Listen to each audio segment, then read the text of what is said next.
매일 버스로 등하교하는 학생들이 배차 간격 등의 이유로 불편함을 호소하고 있습니다. 어찌된 일인지 취재해봤습니다. 지난 16일 교내에서 세월호 7주기를 기억하는 행사가 진행됐습니다. 학생자치회 문화팀에서는 추모 리본 달기 행사를, 외부그릇 팀에서는 노란 리본 배지 판매와 SNS 릴레이 추모 행사를 진행했습니다. 11학년과 12학년 학생들이 1차 고등학교 졸업 방역 검정고시를 마쳤습니다. 학생들의 시험 난이도에 대한 반응이 갈리고 있는 것으로 전해졌습니다. 22일 올해 첫 연합예배가 열렸습니다.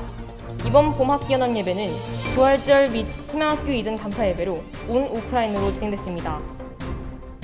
새로운 운동시설과 운동기구들이 들어왔습니다. 풀코트 농구장과 새로운 탁구대를 이용하는 학생들을 취재해봤습니다.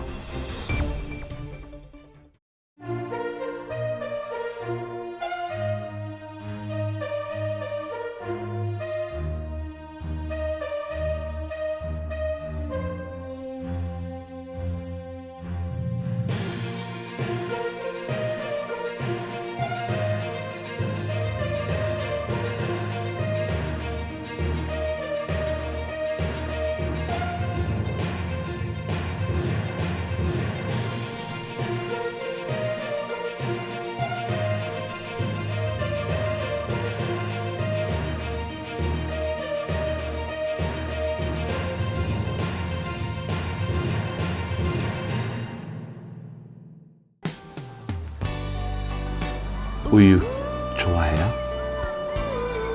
나도 우유 좋아하는데. I love you. 나랑 소리 카페 오기로 약속.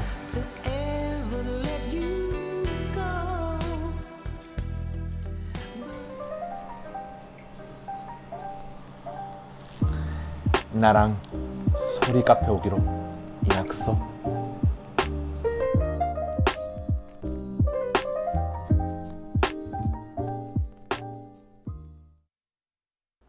학교가 새 꿈터로 이사를 오면서 교통의 불편함을 호소하는 사례가 속출했습니다. 박예함 기자가 보도합니다. 학생들이 하교를 위해 학교에서 버스 정류장까지 매일 거쳐가는 길입니다. 학생들은 인도 대신 좁고 바로 옆에 차가 지나다녀 위험한 갓길을 지나야 버스를 탈 수 있습니다. 버스도 몇 다니지 않을 뿐더러 미금역에 가는 학생들에겐 약 35분이 소요되는 14번 버스뿐이라 선택지가 없는 상황입니다. 배차 간격이 15분에서 20분 남짓 되는 데다가 버스 또한 자리가 많지 않은 소형 버스로 붐비는 시간대에는 거리두기 또한 잘 지켜지지 않는 모습입니다. 이에 버스로 하교하는 학생들이 불편함을 호소하고 있습니다. 이러한 불편함은 새로운 꿈터로 이전하기 전부터 우려되던 상황으로 청월함 학생자치회 또한 해결 방안을 모색하고 있는 상황입니다.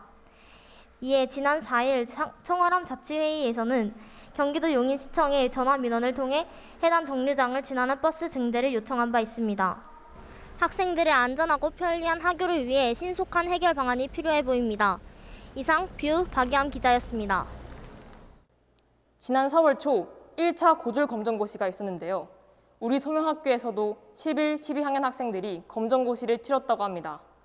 이번 검정고시가 어땠는지, 자신만의 공부 비법이 있는지 박하원 기자가 인터뷰했습니다. 현장에 나와 있는 박하원 기자입니다. 지금부터 검정고시를 치른 11, 12학년 학생들을 직접 만나보도록 하겠습니다. 네, 목표는 사회랑 영어를 100점 맞는 거였는데 이번에 국어랑 수학을 100점 맞아서 약간 결과는 달랐지만 100점 맞은 게 있어서 만족합니다. 잘 보지는 못했는데 공부한 거에 비해 잘 본 것 같아요. 검정고시는 일단 검정고시 문제집 제대로 풀면은 계속 복습하면은 잘 보실 수 있고요. 기출 문제 잘 보시면 되고요. 네, 지금까지 11학년과 12학년의 검정고시 후기 인터뷰를 들어보았습니다. 응시한 학생 모두 노력한 만큼의 성과를 얻으셨길 바랍니다. 이상 뷰 박하원 기자였습니다. 소명학교가 새 꿈터로 이전하면서 새로운 농구장과 탁구장도 함께 생겼는데요. 새 시설이다 보니 학생들의 인기가 대단합니다. 풀코트 농구장과 새로운 탁구대를 이용하는 학생들을 박찬혁 기자가 취재했습니다. 소명꿈터에 새로운 운동시설이 들어왔습니다. 하나였던 탁구대는 2개가 되었고 반쪽짜리 농구장은 풀코트 농구장으로 탈바꿈했습니다. 요즘 11학년 여학생들 사이 특히 인기가 많은 배구는 전에 없던 새로운 시설이 들어오면서 그 인기를 더해가고 있습니다. 점심시간을 이용해 운동을 즐기는 다양한 학생들을 만났습니다. 저번에도 농구장이 있었는데 그거를 몰랐는데 여기 이제 되게 환하게 생겨서 아주 좋고, 그리고 저번에는 방코트였는데 풀코트고 밑에 선도 쫙 깔리고, 그래서 여기서 체육대회도 하고 아주 농구장이 새로 생겼는데 시설이 되게 좋아서 일단 저렇게 약간 농구를 못하는 애들이 탁구를 와서 할 수 있고, 운동은 남녀노소 모두가 즐길 수 있는 건강한 도구인 것 같습니다. 새로운 시설이 들어온 만큼 앞으로도 다 함께 새로운 운동 즐기는 소명인들이 됐으면 좋겠습니다. 지금까지 뷰 박찬혁 기자였습니다. 2014년 4월 16일 누구도 잊을 수 없는 세월호 참사가 어느덧 7주기를 맞이했습니다. 코로나19로 모임이 제한되는 상황 속에서도 사람들은 저마다의 방법으로 그날을 추모했는데요. 소명학교 또한 문화팀과 외부교류팀이 직접 나서 그날의 그들을 기억하기 위해 노력했습니다. 4월 16일 그날 그 추모의 자취를 함께 만나보시겠습니다. 지난 16일 소명학교 학생 자치회 청월함에서 세월호 7주기를 추모하는 기억 행사를 진행하였습니다. 문화팀에서는 리본 묶기 행사를 진행하였는데요. 학생들은 추모 리본 달기 행사에 참여하여 리본을 자신만의 세월호에 대한 문구를 쓰고 울타리에 묶는 방법으로 그날 그 참사의 아픔을 기억하는 시간을 가졌습니다. 외부교류팀에서는 세월호 참사를 추모하는 노란 리본 배지를 지난 15일과 16일 점심시간에 판매하였고, 수익금 전액을 4.16 재단에 기부하는 활동을 진행하였습니다. 많은 학생들이 배지를 구매하여 지니고 다니며 세월호를 마음 깊이 추모하는 모습을 보였습니다. 7주기 당일날은 지나갔지만 여전히 울타리 가득 메어있는 노란 리본들, 그리고 학생들의 옷과 가방에 달린 배지들은 세월호 참사의 기억을 매일같이 일깨우고 있습니다. 뷰 박지원입니다. 지난 22일 소명학교에서는 봄학기 연합예배가 있었습니다. 소명학교가 이전하고 드리는 첫 예배라고 합니다. 코로나로 인해 많이 모이지는 못했지만 모두가 마음으로 하나 되어 함께한 연합예배, 김다은 기자가 보도합니다. 지난 22일 소명학교에서는 2021년 부활절 및 소명학교 이전 감사 예배가 있었습니다. 제2코의 찬양으로 예배의 문을 연 뒤 학생 대표 11학년 김가은 학생과 학부모 대표 11학년 박예암 학생 어머니께서 소명꿈터에서의 기대와 감사를 대표하여 간절한 기도를 올려드렸습니다.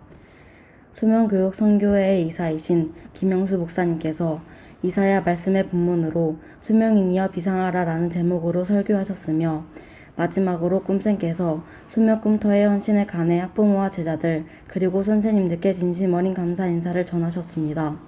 소명의 첫 태동부터 지금의 꿈터까지 역사를 한눈에 보여주는 사진들로 깊은 감사를 하나님께 올려드리며 함께 기도의 협주로 마무리하였습니다.